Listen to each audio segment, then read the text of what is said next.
दोस्तों यहां पर बात कर लेते हैं इनकम टैक्स द्वारा जारी करे गए 10 नए रूल के बारे में जो यहां पर 1 अप्रैल 2022 से लागू हो चुके हैं। दोस्तों फाइनेंशियल ईयर 22-23 यानी असेसमेंट ईयर 23-24 की अगर आप इनकम टैक्स रिटर्न फाइल करते हैं और आपकी इनकम इन 10 रूल्स के अंदर अगर आती है, 10 टैक्स रूल्स के अंदर अगर आती है जो इनकम टैक्स ने यहां पर जारी करे गए हैं, तो अब यहां पर आपको टैक्स पे करना मैंडेटरी हो जाएगा। दोस्तों सरकार ने यहां पर जो 10 नए रूल लेके आए हैं, 10 नई और इनकम लेके आए हैं जहां पर आपको अब इनकम टैक्स देना होगा। दोस्तों आज का वीडियो आप सभी के लिए बहुत ज्यादा इंपॉर्टेंट है। कौन से ऐसे 10 रूल्स है जिसके अंदर यहां पर अब आपको टैक्स लगने वाला है फाइनेंशियल ईयर 22-23 यानी असेसमेंट ईयर 23-24 से, यह जानना आपके लिए बहुत ही ज्यादा इंपॉर्टेंट होगा। तो दोस्तों चैनल पे बने रहिएगा, चैनल को लाइक और सब्सक्राइब जरूर करेगा, ज्यादा ज्यादा शेयर जरूर करेगा। स्टार्ट करते अपने आज के वीडियो को बिना देरी करते हुए।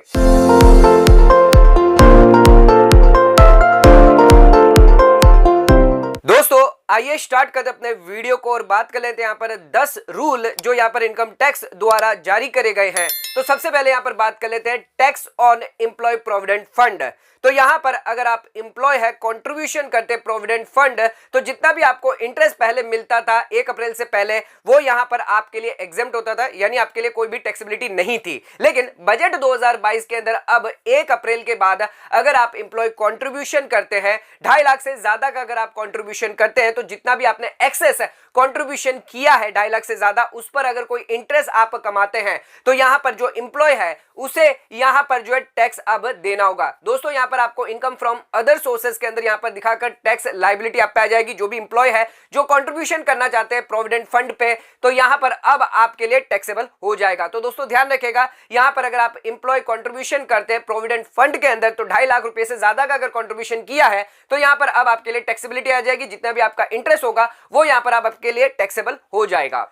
दोस्तों आ जाते हैं अब अपने सेकंड पॉइंट पे, tax on virtual digital asset. तो यहां पर अगर आप क्रिप्टो करेंसी अगर यहां पर गेन अगर आपको कोई होता है, तो यहां पर 30% फ्लैट रेट यहां पर आपको टैक्स लागू हो जाएगा। दोस्तों वर्चुअल डिजिटल एसेट यहां पर इंक्लूड करा गया है crypto currency, non fungible tokens, ये सभी जो है यहाँ पर वर्चुअल डिजिटल एसेट्स है। तो अगर आप 1 अप्रैल के बाद यहाँ पर वर्चुअल डिजिटल एसेट्स खरीदते हैं और बेचते हैं, तो उस पर अगर आपको गेन होता है, तो उस केस में फ्लैट 30% का अब आपको टैक्स लग जाएगा। यानी फाइनेंशियल ईयर 22-23 में अगर आपने कोई वर्चुअल डिजिटल एसेट्स है, कोई बिटकॉइंस या फिर कोई अदर कॉइन यहाँ पर बेचे हैं, तो उस पर आपको 30% का टैक्स चार्ज होने वाला है। इसी के साथ दोस्तों आ जाते हैं अपने तीसरे पॉइंट पे, ऑफसेटिंग क्रिप्टो लॉसेस है। तो यहाँ पर अगर आप कोई वर्चुअल डिजिटल एसेट ट्रांसफर करते हैं जिससे आपको लॉस होता है, एंड इसी के सामने अगर कोई गेन है वर्चुअल डिजिटल एसेट्स या वर्चुअल टोकन्स अगर आपके पास गेन है, तो यहां पर आपका ऑफसेट लॉस नहीं होगा। यानी यहां पर कोई भी लॉस का बेनिफिट आपको नहीं मिलेगा आपकी गेन के सामने। तो ध्यान रखिएगा, जो भी आपका लॉस होगा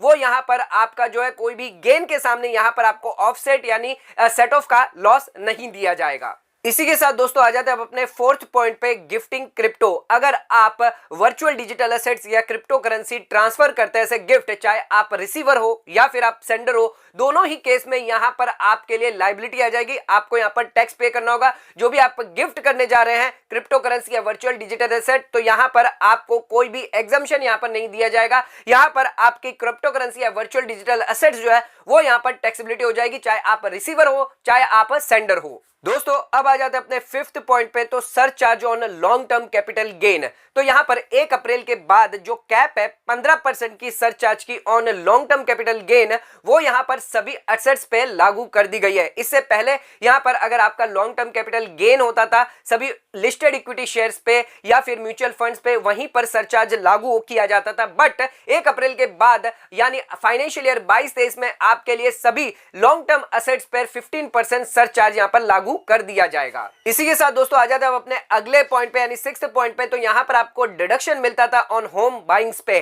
तो यहां पर अगर आप लोन लेते हैं तो यहां पर 1.5 लाख रुपए तक का आपको इंटरेस्ट की छूट मिलती थी। अगर एडिशनल या इंटरेस्ट का डिडक्शन यहां पर आपको मिलता था, जहां पर हाउस प्रॉपर्टी की वैल्यू 45 लाख रुपए से कम होती है, एंड अगर आप लोन सैंक्शन करवा लेते हैं 31 मार्च से पहले, तो यहां पर आपको 1.5 लाख की एडिशनल छूट मिलती है। लेकिन दोस्तों 1 अप्रैल के बाद ये 1.5 लाख की आपको छूट नहीं मिलेगी। 80EE के अंदर यहां पर आपको एडिशनल 1.5 लाख रुपए की छूट मिलती है, जो भी आपका इंटरेस्ट है यहाँ पर हाउस प्रॉपर्टी के अलावा, यहाँ पर जो हाउस प्रॉपर्टी के अंदर जो सेक्शन 24B के अलावा यहाँ पर जो इंटरेस्ट का डिडक्शन यहाँ पर आपको मिलता है 2 लाख रुपए से ज्यादा का एडिशनल 1.5 लाख रुपए का यहाँ पर डिडक्शन आपको मिलता है। बट ये डिडक्शन अब आपको 1 अप्रैल 2022 के बाद नहीं मिलेगा, बिकॉज कोई भी अमेंडमेंट यानी डेट को यहाँ पर एक्सटेंड नहीं किया गया था बजट 2022 के अंदर। एंड यहाँ पर अब आपको जो होम बायर्स है, जो फर्स्ट होम बायर्स है, जिनके यहाँ पर जो लोन अगर आप सैंक्शन करवाते हैं तो यहाँ पर आपको 1.5 लाख का एडिशनल इंटरेस्ट की छूट मिलती थी, वो यहाँ पर आपको 1 अप्रैल से अब नहीं मिलने वाली है। इसी के साथ दोस्तों आ जाते हैं अपने 7th पॉइंट पे। तो यहाँ पर अब आप अपडेटेड रिटर्न यहाँ पर फाइल कर सकते हैं।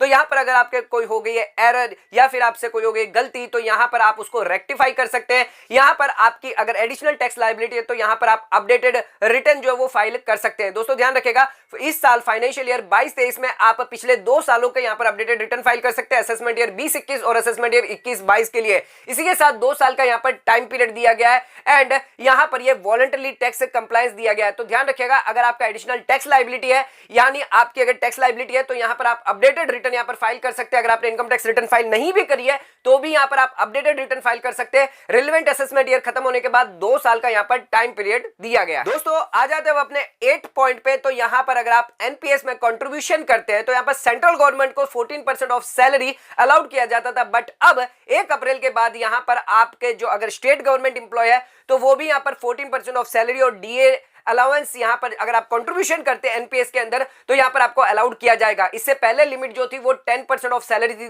थी, लेकिन बजट 2022 के अंदर इसको बढ़ाकर अब 14% ऑफ सैलरी कर दिया गया है, यानी अब स्टेट गवर्नमेंट को भी यहाँ पर 14% तक का बेनिफिट दिया जाएगा। इसी के साथ दोस्तों आ जाते हैं अब अपने 9th पॉइंट पे। तो कोविड ट्रीटमेंट रिगार्डिंग यहाँ पर एग्जम्पशन और डिडक्शन यहाँ पर आपको मिलने वाला है। अगर यहाँ पर आप खर्चा करते हैं, एक्सपेंडिचर इनकर करते हैं, यहाँ पर आपको कोई पैसा रिसीव होता है तो यहाँ पर आपके लिए जो है एग्जम्पशन दिया जाएगा। इसी के साथ अगर कोई पर्सन है जिसकी डेथ हो जाती है और कोविड ट्रीटमेंट के कोविड की वजह से डेथ हो जाती है, कोविड ट्रीटमेंट यहाँ पर एक्सपेंडिचर होता है, उसके लिए तो यहाँ पर आपको जो खर्चा मिल जाता है। लेकिन अगर किसी की डेथ हो जाती है कोविड की वजह से तो यहाँ पर 10 लाख तक आपके लिए एग्जम्प्ट होगा, यानी 10 लाख के ऊपर अगर आपका कोई यहाँ पर पेमेंट रिसीव होता है तो उस पर टैक्स लायबिलिटी आ जाने वाली है। दोस्तों आ जाते हैं अपने 10th पॉइंट पे। तो अगर आप कोई लाइफ पॉलिसी लेते हैं ऑन डिसेबल पर्सन पे, तो यहाँ पर एज ए नॉमिनी, तो यहाँ पर अगर कोई पेरेंट्स है, कोई गार्जियन है, यहाँ पर डिसेबल पर्सन पर यहाँ पर लाइफ पॉलिसी लेते हैं, सेविंग लाइफ पॉलिसी लेते हैं, तो यहाँ पर आपको टैक्स का बेनिफिट दिया जाएगा। आपको यहाँ पर डिडक्शन दिया जाएगा फ्रॉम ग्रॉस टोटल इनकम से एंड आपकी टैक्स लायबिलिटी यहाँ पर कम होगी। तो ध्यान रखिएगा, यहाँ पर अगर आप लाइफ पॉलिसी लेते हैं कोई भी अपने डिसेबल पर्सन जिसके लिए आप गार्जियन है या फिर आप पेरेंट्स है, तो इस केस में आप अपने इनकम टैक्स रिटर्न के अंदर उसका डिडक्शन यहाँ पर क्लेम कर सकते हैं। तो दोस्तों आज के वीडियो के अंदर हमने जाना 10 नए इनकम टैक्स रूल जो यहाँ पर आपको लागू हो गए फाइनेंशियल ईयर 22-23 से, यानी असेसमेंट ईयर 23-24 से। तो अगर आप इनकम टैक्स रिटर्न फाइल करेंगे तो इन सभी 10 इनकम के बारे में आपको ध्यान रखना है। जो भी इनकम अगर आपकी हो रही है तो उसे इनकम टैक्स रिटर्न में दिखाना और उस पर टैक्स भरना आपकी जिम्मेदारी बन जाती है। बजट 2022 के अंदर ये सभी इनकम्स यहाँ पर अनाउंस करी गई थी इनकम टैक्स रूल्स के हिसाब से, यहाँ पर ये 10 इनकम जारी करी गई थी। दोस्तों आज का वीडियो अगर आपको पसंद आया तो चैनल को लाइक और सब्सक्राइब जरूर करेगा, ज्यादा शेयर जरूर करेगा। धन्यवाद।